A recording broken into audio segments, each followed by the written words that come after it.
Alright guys, it's your boy Ryan Thomas here, and today I'm going to tell you about why batteries in phones specifically degrade over time. Of course, there's more than one reason, so I'm not going to be going over one or two reasons. I'm going to be trying to go over as many as I can in a shorter period of time. But the first thing I'm going to talk about is lithium-ion batteries. Now, most phones use lithium-ion batteries, which are these batteries that they tend to be quite small and they fit into phones quite well. Now, of course, a lot of newer phones have bigger batteries and they can fit more battery into a smaller phone because of things like motherboards and that becoming much more efficient and much smaller, so you can actually get a bigger battery inside there. S7 Edge, which is a 5.5 inch device, is actually a much smaller than the 6.2 inch, I believe, or 5.8 inch Galaxy S8 and S8 Plus, and this has a bigger battery than both of them. So just something to point out there. Bit weird how a smaller phone with a much smaller screen has a smaller battery than that, but I suppose the Note 7 probably did factor into that. So I'm going to be telling you, I've got my notes on my phone about why lithium ion batteries. There's actually a thing on Google Assistant, I literally just looked it up and it's perfect. It tells you exactly why. So I'm going to read this off just straight off the phone. Charging a battery forces ions from the cathodes to the anode. Using the battery reverses the flow, so over time this process wears out the cathode, which results in reduced capacity. A high-end lithium polymer battery, which is probably one found in a phone, can lose around 20% of its capacity over 1,000 charge cycles.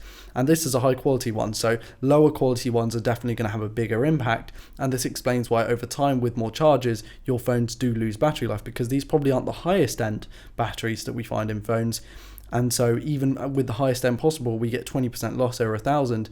There's probably going to be much more so with something like an iPhone or a Samsung phone. Number two is that phone batteries in phones tend to be getting a little bit smaller. They went up to a nice big size, and now they tend to be getting smaller due to things like fire safety and all this kind of stuff. So basically what happened with the Note 7 is kind of affecting the market, as the much larger phones are getting smaller batteries, even though they haven't really got to hold a stylus or anything. And now we're talking about newer phones. So newer phones have different CPUs, or system on chips actually, which house the CPU, GPU and a few other things like the cache and the memory and all this kind of thing. So basically your chip in your phone, like this one is an Exynos, I believe 8890, which is an Exynos chip. You can also get Snapdragon chips. If you've heard the word Snapdragon, that is the name of a system on a chip manufacturer, as well as I believe Mali is a type of CPU as well, which is made by MediaTek. That's it. And there are plenty of other things that you can actually get in terms of the system on a chip. And with newer ones, they're becoming more power efficient, especially if you've got like a laptop and you're using like a Windows laptop, because there tends to be like this big thing with manufacturers not necessarily going for more power and more performance, but more so with the power consumption. So Intel's new chips, you can get like a 5 or 10 watt CPU, which is ridiculous, and it's really cool for cooling as well because it doesn't generate a lot of heat as well. So that's really useful. And so with these big newer chips, or most of the time smaller but much newer chips, you're actually getting a more convenient experience because it's using less battery life, giving you more power in terms of the output, and also actually reducing thermals as well. So that's why newer phones tend to have better battery life off the bat, just straight out the gate, is because you've already got a more efficient chip and sometimes a bigger battery, but most of the time they're getting smaller nowadays. So you've got a really efficient chip, which is definitely making a big difference. So older phones, which have less power efficient chips, do tend to seem worse. So even if they didn't degrade, they seem worse anyway, if that makes sense. Also, with the advancements in technology, we're actually able to fit bigger batteries in phones. Now, our companies might not do that because, of course, like the Note 7 experience, there might be some health and safety problems. But this phone is a 5.5 inch phone. It's very thin. I mean, it's not the thinnest on the market, but it's still very thin. And you can fit a 3600 milliamp hour battery in here. And now, a long time ago, or maybe even 5 years ago, we were not getting such big batteries in such thin devices with the ability to have a camera and a nice big screen and have buttons and things to interact with on the edges, a heart rate sensor, a fingerprint scanner, stuff like that. And so you're able to fit more in the phone, and that's why old phones seem so bad. And another thing is software. So of course you have got your operating system which runs on the phone, and an issue with that is that you're getting updates which are helping with this. So they're making things more efficient, they're making apps run less in the background with, I believe it's Nougat and Daytime, whatever it's called. You're actually able to, it shuts off apps in the background. So if you see something on the App Store or on the Play Store called like Battery Saver or Extend Your Battery or an app like this, all it's doing is really killing tasks. It's not actually making your battery any better, and it's not going to heal it at all. You're just shutting off background tasks.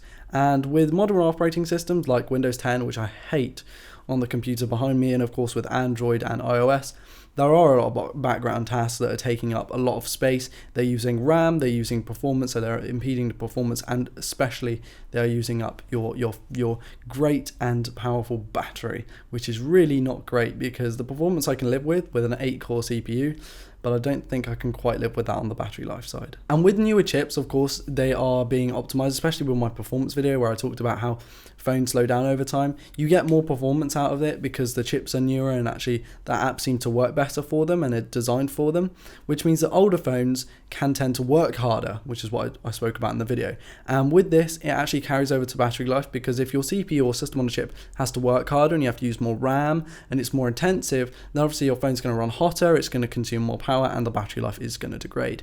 So even if there wasn't actually a physical battery degradation, which we talked about in the first clip, you're actually going to see slowdown, and especially a lot of battery degradation, because your CPU or system on chip has to work harder, so it's consuming more power even if that power source wasn't affected in the first place. Now please do, if you want to get involved with this, please do talk about it in the comment section below. Please do inform my viewers and the rest of you about how battery life does degrade over time. But I'm going to take a minute to talk about how you can fix that battery life and make it better. So with phones, if you're lucky enough to get a phone that has a removable back, you can just swap out the battery for a new one, which can fix the degradation issue. But you can also get a battery back, which is a thicker back to the phone. With a thicker battery, it keeps the nice curved nature, especially on my S4, and a G3 video that I saw had it in as well. And it just, for phones with a removable back and removable battery, you swap out for a bigger battery. In this case, it was double the size of the original at 5400 milliamp hours, and then had an external kind of case over it, so it made it look like it's almost part of the phone. Now, of course, that does make your phone thicker, and that can lead to maybe complications with fitting it in your pocket. I was able to fit the S4 in my pocket just fine, but it can make a big difference, because companies like Anker and these big companies actually do make these services that you can actually use for your phone. Now, of course, not sponsored by Anker, although, you know, Anker, check me out, send out some stuff, please. But seriously, yeah, you can actually get battery backs, which is really, really useful, and it means you're not carrying around a constant cable. Now, of course, you can just carry a battery with you. So I have an EasyAct 10,000 milliamp hour, not sponsored, and I can just bring it with me with the little short cable, and it's quite convenient. But of course, it would be nice if I didn't have to bring it in the first place. But it is a good way of kind of charging everything, because that thing has 2 ports, and I can charge my wireless headphones. If I had a smartwatch, I could probably charge that off it too. I can charge my phone, I can charge my tablet, I can charge my USB Type-C laptop, and so it's really useful. Of course, I don't have those things, but it is really useful to have a battery back with you, and it's only about the size of my phone in terms of how much of a footprint it takes up, so that's pretty good as well, and that's definitely one way to combat it. Another one is just to, and this is going to sound really silly, but just uninstall some applications. If you have applications that are running on your phone and giving your phone alerts and notifications and are running in the background, even if you've got it taken off of the task manager and you've kind of swiped it away, it still can have some background tasks. And so things like Facebook Messenger is a killer for this, because it's constantly searching for those messages to then give you that notification as well, and it really can mess up your battery life, and that's something that you can get rid of. Obviously, Facebook Messenger is a necessity for a lot of people to communicate, so I didn't get rid of that, but I did get rid of a few applications that did give me background processes. I didn't want those background processes. Now, you can get those task killer apps that I talked about, and they're fairly useful, but I wouldn't say they're as useful as actually getting rid of the apps themselves.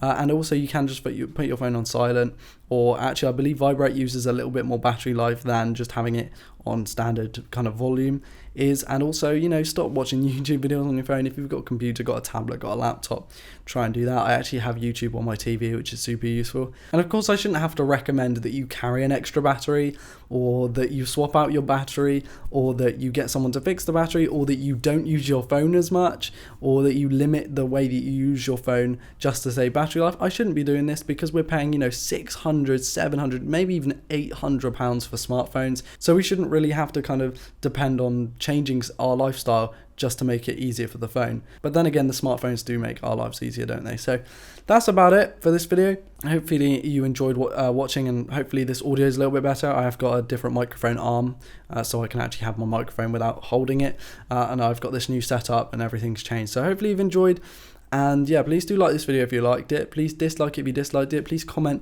telling the other people in our little community that we've got going on how everything works, because of course I'm sure they'll really like you helping them out. There are a lot of people in this community. I do recognize similar names who come back every time and comment, and I really do appreciate you guys. I uploaded the video about performance and went to the gym just as I was uploading that with my friend Joe, and I actually stopped mid-workout to check my phone and to look through the comments, and there were some people saying 360p club, you know, the first one to comment, and those are little things and they don't tend to make up a big majority, but I really do enjoy those little comments and they really do make my life a little bit better. So again, please do subscribe if you're new around here so never miss a video like this one. I'm going to try and upload every other day for this whole month because I've got summer and I'm pushing myself to do it, and I'm really enjoying actually researching these videos for you and doing the little drawings on the board and stuff. So please do interact with the video if you want to. If not, then it's really great of you to stop by and watch anyway. I really do appreciate that.